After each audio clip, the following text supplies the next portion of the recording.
Hey there, getting ready for my first harvest at Satin Hill Farm. Really excited. We got some sunshine lately, things are growing. Let me show you.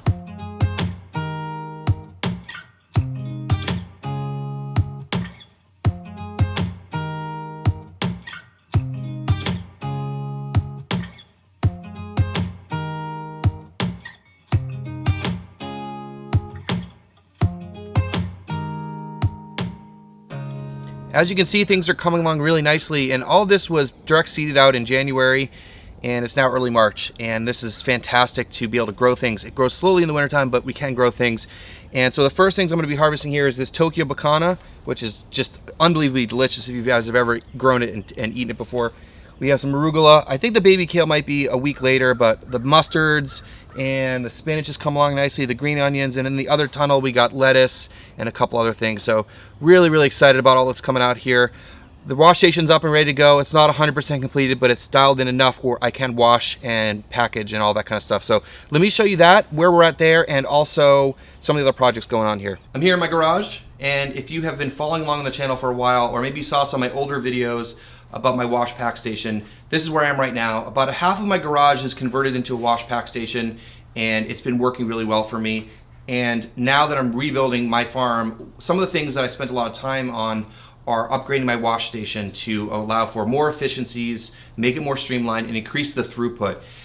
You spend so much time as a farmer washing and packing your vegetables, so anything that you can do to increase your efficiencies and save on labor and increase your throughput is going to be so beneficial for your farm. So if it's cold outside or frozen outside, the wintertime is a great place to get some of those improvements done. And I did a short video already about some of the plumbing I did here, and I will make a full video with all the details in here and show a lot of the stuff in action once I have a few rounds under my belt here and I make some tweaks. So I will show that to you guys too. So the greens bubbler and all of the little things here, I will bring that to you guys soon. But really excited about this. I'll give you a quick rundown, and the reason why I have it up good enough to just get started this week because I have some stuff I need to harvest, but it's not 100%. But greens bubbler, so we wash and bubble the greens here. We dry them in the salad spinner here, and I have a video about this too. I'll leave that down below. And also in the back here, there's what's going to be like a root wash station and a general sink just for cleaning things, spraying things off. And then over here, this is the greens dryer. So we have 3 fans up here, and then I'll pack over here. So everything is kind of within arm reach, and it's really for a one-person operation, but I can be doing kind of everything at the same time and multitask and just push those vegetables through as quickly as possible. I have a small reaching cooler over here that I store stuff in, and it's been working fine for me. Again, if my volume gets bigger, I'll have to get another one or build some sort of larger cold storage. But for right now, that's been working really well for me. So this is the wash station, up and running for now. It will take some improvements, but we're pretty close on this. Let me show you some of the other projects we're working on. We're starting to clean up and start to do some organizing, and it's gonna be awesome. We're definitely still in build out mode here, but we're getting closer. You guys can see there's quite a bit of mess over here. I don't hide these things from you guys. This will get taken care of probably in the next few weeks, but we're still building some stuff and try to organize things. So what we've been working on this weekend is doing some organizing just so we can find everything. It's been kind of a mess, like everything's been kind of thrown in the shed, and it's been hard to find tools and farming gear. So let me show you where we're at with that. I'm in my shed here, and when we bought the property, it came with this. I think it's 8 feet by 10 feet, and in the last few years, it's been used for several different things.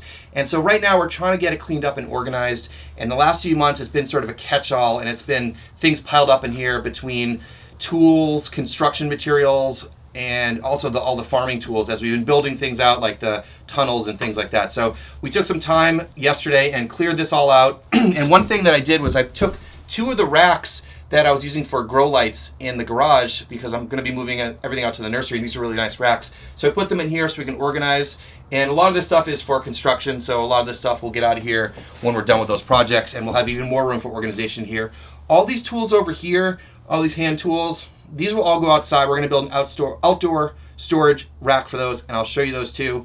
But I think it's really important that you take your time to organize your storage so that when you come in and look for something, it's not frantic, you know exactly where it is, it puts a smile on your face to walk in and go find a tool, and everything has its place. So that will happen in here eventually. Gene did an unbelievable job at Raleigh City Farm with that, so he's trying to help me organize in here too, which is great. Let me show you the outdoor rack and where we're going with that. I'm over here next to the fence and the compost bins here, and because the tunnels are located right here, this is kind of where all the action is for coming and going, for flipping beds and doing everything. Is going to be coming down here and going in and out here. So it made the most sense to us to put the tool storage right here, as close to the tunnels as possible.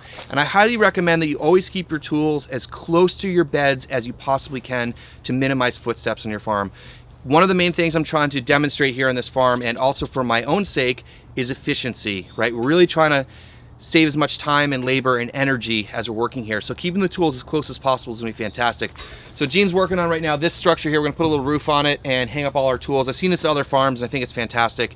And we'll keep a lot of the hand tools out here, like the rakes and the Broadfork and maybe a hoe and the gritter and all that kind of stuff will hang up right here. It'll be super accessible to the tunnels. So I'll show you guys this when we're done, but this is gonna be fantastic. I'm just kind of tired of even lugging the tools up the hill like 30 feet to the shed. This will make it really accessible and easy to work. Got this most of the way there. So we just used some plastic roofing material up here, and a lot of the wood here is basically scraps and stuff we had laying around. Some random hooks that we had. We got to get a couple more hooks to make sure everything gets hung up, but all the basic hand tools will be out here.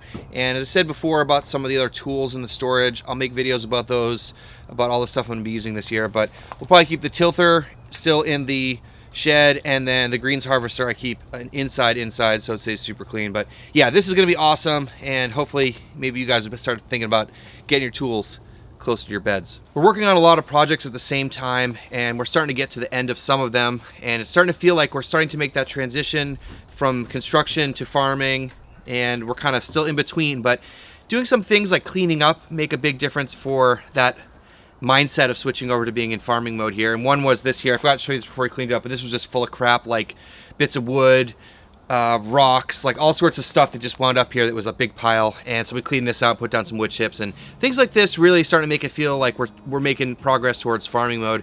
And to give you some context here, you know, I left Raleigh City Farm at the end of December, so really just over 2 months into this project, and the first seeds went into the ground January 9th, and it is now March 7th. So just over 2 months, we've done so much, and we're really excited to start harvesting vegetables and getting them out to local chefs. So hope you found this useful. Thanks so much for watching. Whole lot more to come on the channel. Please hit subscribe, and we'll see you in the next one.